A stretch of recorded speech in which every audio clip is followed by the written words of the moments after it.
अब सुनिए प्रदेश की दिन भर की हाइलाइट्स सुजस आवाज राजस्थान के साथ। प्रदेश की हाइलाइट्स अरिंदम और सलेहा के साथ। राज्य के नगरीय क्षेत्रों में परिवहन सेवा अब और मजबूत होगी। जल्द ही जयपुर, जोधपुर, अजमेर और कोटा में 500 नई बसों का संचालन शुरू किया जाएगा। मुख्यमंत्री अशोक गहलोत ने बसों को सर्विस मॉडल पर लेने के प्रस्ताव को मंजूरी दी है। श्री गहलोत ने बसों के संचालन के लिए 132 करोड़ 24 लाख रुपए के वित्तीय प्रावधान को भी स्वीकृत किया है। ये राशि राजस्थान परिवहन आधारभूत विकास निधि से उपलब्ध करवाई जाएगी। इसमें Jaipur city transport service limited के लिए 300 नई बसों सहित कुल 500 बसों का संचालन होगा। राज्य में राजस्थान सिटी ट्रांसपोर्ट कॉर्पोरेशन का भी गठन किया जाएगा। राज्य सरकार जयपुर, जोधपुर, अजमेर और कोटा सहित अन्य शहरी क्षेत्रों के लिए वर्तमान में गठित सिटी ट्रांसपोर्ट कंपनियों को मिलाते हुए राजस्थान सिटी ट्रांसपोर्ट कॉर्पोरेशन बनाने जा रही है। लापता बच्चों और उनके विरुद्ध अपराधों के संबंध में अब उन्हें विधिक सहायता मिल सकेगी। इसके लिए राज्य सरकार प्रदेश के पुलिस थानों में पैरा लीगल वॉलंटियर्स नियुक्त करेगी। मुख्यमंत्री ने वॉलंटियर्स लगाए जाने के प्रस्ताव को स्वीकृति दी है। राज्य के जिला मुख्यालयों के 66 पुलिस थानों और ग्रामीण क्षेत्र के 99 पुलिस थानों में एक यानी कुल 165 वॉलंटियर्स लगाए जाएंगे। इन्हें हर महीने 15,000 रुपए तक पारिश्रमिक मिलेगा। इससे राज्य सरकार पर 2.25 करोड़ रुपए का वित्तीय भार आएगा। प्रदेश के 155 सरकारी प्राइमरी स्कूलों को मिडिल स्कूलों में क्रमोन्नत किया गया है। मुख्यमंत्री ने क्रमोन्नति के प्रस्ताव को मंजूरी दी है। इससे 5वीं कक्षा के बाद भी विद्यार्थियों को घर के पास ही पढ़ाई करने के मौके मिल सकेंगे। मुख्यमंत्री ने प्रदेश के किसानों को बड़ी राहत देते हुए खरीफ 2022 के अल्पकालीन फसली ऋणों के भुगतान की आखिरी तारीख बढ़ा दी है। ऋण अदायगी की अंतिम तारीख 31 मार्च 2023 से बढ़ाकर 30 जून 2023 या ऋण लेने की तारीख से 12 महीने जो भी पहले हो तक बढ़ाया गया है। श्री गहलोत के इस निर्णय से पिछले साल की तरह इस साल भी किसानों को ऋण चुकाने के लिए अतिरिक्त समय मिल सकेगा।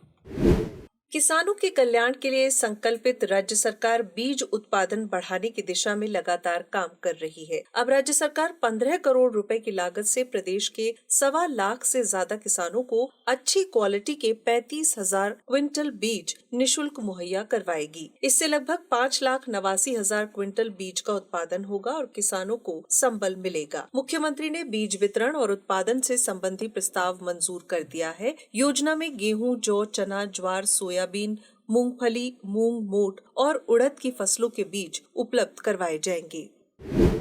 प्रदेश के किसानों को अब ब्याज मुक्त फसली ऋण मिल रहा है। इसके लिए मुख्यमंत्री ने 736 करोड़ रुपए के वित्तीय प्रस्ताव को मंजूरी दी है। मुख्यमंत्री ने किसानों के लिए ब्याज मुक्त फसली ऋण अनुदान योजना के तहत 560 करोड़ रुपए की अनुदान राशि और क्षतिपूर्ति ब्याज अनुदान योजना के तहत 176 करोड़ रुपए भी मंजूर किए हैं।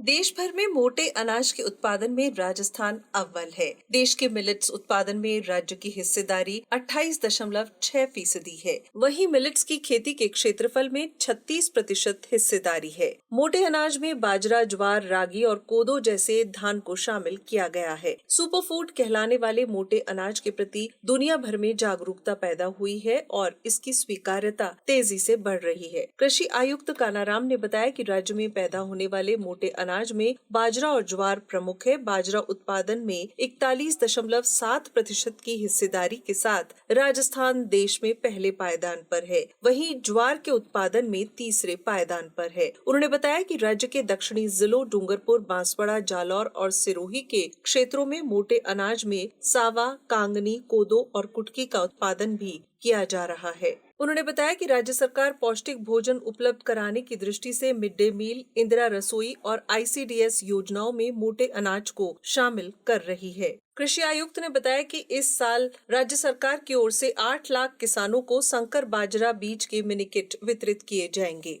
जयपुर जिले के किसान विक्रम को राज्य सरकार की ओर से बाजरा बीज का मिनी किट दिया गया। वे कहते हैं, ग्राम सीतारामपुरा, तहसील चौमू का रहने वाला हूँ। मुझे कृषि विभाग द्वारा मुख्यमंत्री कृषक बीज योजना के अंतर्गत RHB 223 बाजरे का बीज मिला, जिसका उत्पादन काफी अच्छा रहा।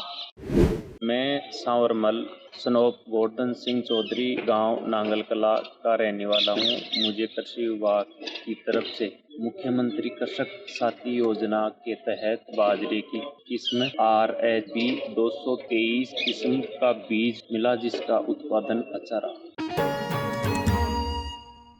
भरतपुर के महाराजा सूरजमल ब्रिज विश्वविद्यालय का आज तीसरा दीक्षांत समारोह मनाया गया। समारोह में राज्यपाल और कुलाधिपति कलराज मिश्र मुख्य अतिथि के रूप में मौजूद रहे। उन्होंने 2021 के स्नातक और स्नातकोत्तर के विद्यार्थियों को उपाधियां प्रदान की। इस मौके पर राज्यपाल ने विश्वविद्यालयों में अध्ययन अध्यापन के साथ ही कौशल विकास पर ध्यान देने की बात कही।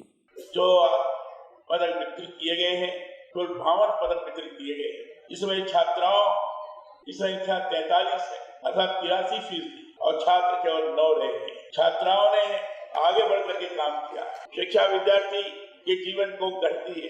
इसे हम उन मूल्यों की पहचान कर पाते हैं जिससे जीवन संपन्न समृद्ध होता है। यहाँ शोध एवं अनुसंधान की मौलिक संस्कृति का विकास हो। स्थानीय इतिहास, कला और संस्कृति से जुड़े ऐसे विषयों पर शोध को यहाँ प्रोत्साहन मिले, जिससे विद्यार्थी अपने पुरातन वैभव को सहेज कर आधुनिक दृष्टि से उसका उपयोग करने में सक्षम हो सके। सामाजिक न्याय और अधिकारिता मंत्री टीकाराम जूली को अधिकारियों ने राष्ट्रीय स्तर पर प्राप्त प्रतिष्ठित स्कॉच अवार्ड भेंट किए। इनमें एक गोल्ड और 2 सिल्वर अवार्ड शामिल हैं, जिन्हें जूली ने पुनः विभागीय अधिकारियों को समर्पित किया। उन्होंने कहा कि अत्यंत गर्व की बात है कि सामाजिक न्याय और अधिकारिता विभाग में सुलभ पारदर्शी तरीके से सेवाएं दी जा रही है और नवाचार किए जा रहे हैं। इन अवार्ड्स के तहत पालनहार योजना को गोल्ड अवार्ड, उत्तर मैट्रिक छात्रवृत्ति एवं मुख्यमंत्री कन्यादान योजना में सिल्वर अवार्ड दिया गया है। इसके अलावा कोरोना सहायता योजना, सामाजिक सुरक्षा पेंशन योजना और अनुप्रति योजना को ऑर्डर ऑफ मेरिट सर्टिफिकेशन देकर सम्मानित किया गया है। देश में सबसे ज्यादा 1 करोड़ लोगों को सामाजिक सुरक्षा पेंशन राजस्थान में ही मिल रही है। लीजिए सुनिए ये संवाद। नरपत सिंह जी सर, ये पहले स्कीम में 750 रुपए किए थे, रखे हुए थे प्रति माह दिव्यांग जनों को, और पालनहार योजना में भी 2 बच्चों तक वो प्रति माह 1000 रुपए की सहायता मिल रही थी। अब जो है वो बढ़ा दिया गया है। और आपको मालूम होना चाहिए कि पहले राजस्थान वो राज्य है देश के अंदर जहाँ लगभग 1 करोड़ लोगों को हम लोग वृद्धावस्था पेंशन, विधवा पेंशन और दिव्यांग पेंशन देते। हम लोग 9000 करोड़ रुपए खर्च होते थे सबके लिए मिनिमम। अब हमने 750 के बजाय सबको मिनिमम 1000 रुपए कर दिया गया, मतलब 9000 करोड़ से बढ़ के अब 12000 करोड़ रुपए की पेंशन मिलेगी राजस्थान वासियों को। ये मैं कहना चाहता हूँ। अब सुनिए जिलों का राउंड अप।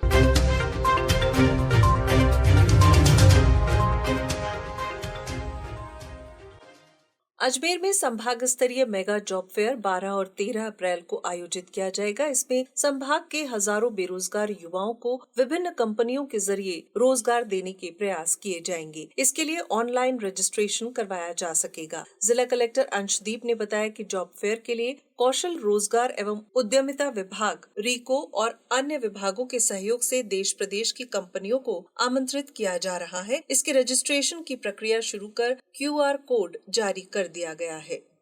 एसीबी ने अजमेर के संभागीय आयुक्त कार्यालय में तैनात रीडर कम सहायक प्रशासनिक अधिकारी को 96,000 रुपए की रिश्वत लेते गिरफ्तार किया। एडीजी एसीबी हेमंत प्रियदर्शी ने बताया कि रीडर ने ये रकम परिवादी की पेंडिंग विभागीय कार्रवाई पूरी कराने के एवज में ली थी। अपराधियों पर नकेल कसने के लिए राजस्थान पुलिस का विशेष अभियान जारी है। उदयपुर और अजमेर में 6071 पुलिस कर्मियों ने 3808 जगह दबिश दी और 4255 अपराधियों को गिरफ्तार किया। उधर जालौर में पुलिस अधीक्षक की ओर से चलाए गए ऑपरेशन शिकंजा के तहत 221 लोगों को गिरफ्तार किया गया। जोधपुर में इस ऑपरेशन के तहत 183 बदमाशों को पकड़ा गया और टोंक जिले के सभी पुलिस थानों में एक साथ कार्यवाही करते हुए पिछले 24 घंटों में 1074 बदमाश गिरफ्तार किए गए। राजस्थान सरकार ने स्वैच्छिक क्षेत्र विकास केंद्र VSDC पोर्टल की शुरुआत की है। इसके माध्यम से स्वैच्छिक संगठनों को विभिन्न सरकारी विभागों से समन्वय कर अनुदान प्राप्त करने की कार्यप्रणाली पर विस्तार से बताया जाएगा और सरकार की फ्लैगशिप योजनाओं की NGO और दूसरे स्वैच्छिक संगठनों के माध्यम से आम जन तक क्रियान्विति के बारे में जानकारी दी जाएगी। स्वैच्छिक क्षेत्र विकास केंद्र की ओर से भीलवाड़ा में 10 और 11 अप्रैल को नगर परिषद के टाउन हॉल में 2 दिन का संवाद कार्यक्रम भी होगा। नमस्कार।